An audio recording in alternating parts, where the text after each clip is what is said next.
Okay, thanks for joining me again. I'm doing this is the conclusion of the issue with the M92. If you saw the video, I actually only got 2 recommendations from people of what to do. If I can, go back and watch the other video. If you're just watching this one, I would recommend watching them in order so you see what happens. But what happened? What the issue was is, and I have to explain it, I guess, is the bolt would stick when you first started to pull it back. Well,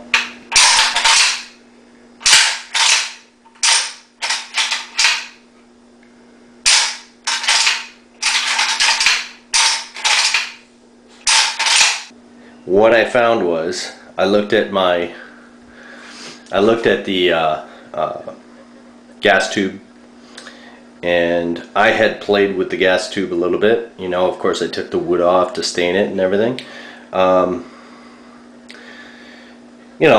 didn't do anything wrong. I just, it's one of the things, I worked on, figured out what the issue was. Well, in the previous video I showed you that at this portion of the tube itself, it's a little rough.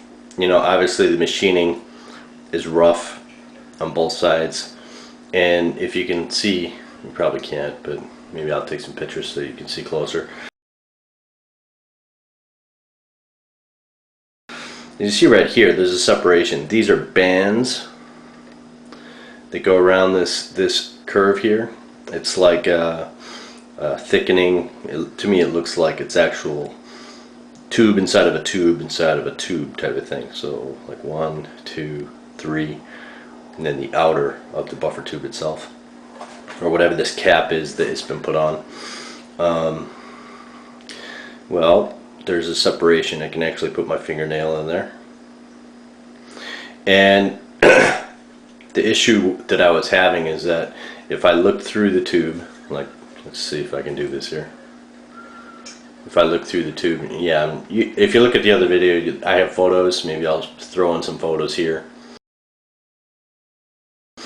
so you can see what I'm talking about. But on this end right here, on the inside, there was a burr, and that was just a piece of metal that was not, I don't think it was bent metal. Maybe it came from this side here. If I'm staying camera, looking at the screen and doing my work in front of the camera so you can get an idea. So what I did was I just took some sandpaper and lightly, slowly, just kind of went like this inside of it. I used like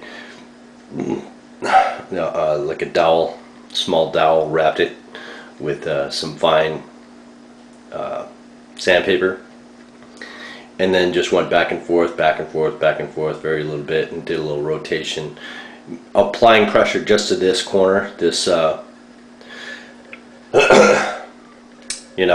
this 90-degree section, if you will. And now it's smooth. So let me show you what it is now.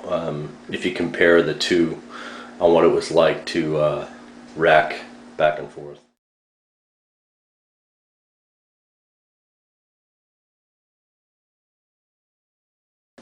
So I'll probably edit into the video a before and after, so you can see exactly what I'm talking about. So let me put it back together, and then you'll see the difference.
Much easier.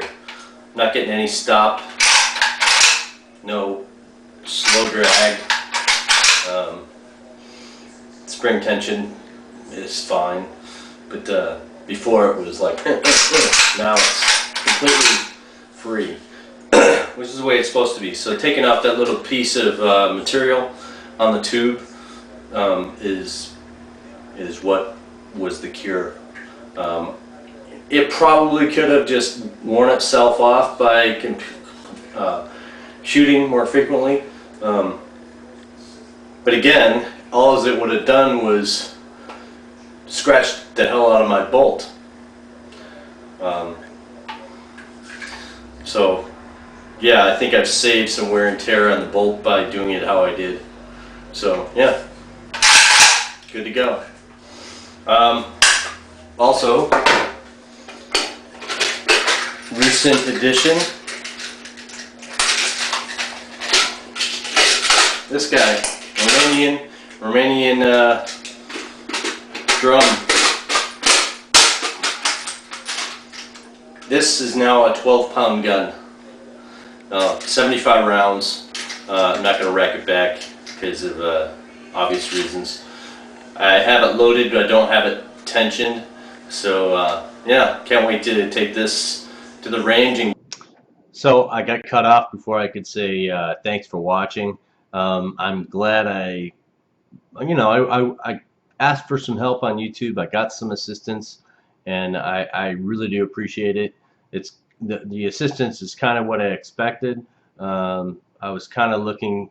I thought maybe some people would say, turn it back in the classic where I got it, or you need to buy a new buffer tube, or you have major problems, or whatever. But a simple sandpaper, get away the excess material.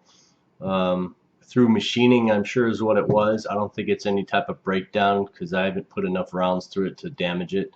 I do regret not inspecting the tube beforehand, so I don't know if it happened since I've had it or it was that way the whole way. I think it was because it wasn't any.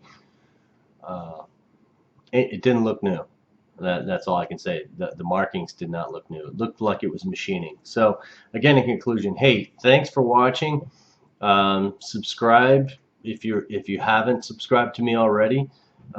If you are subscribed, like or dislike, leave comments. Tell me what you think.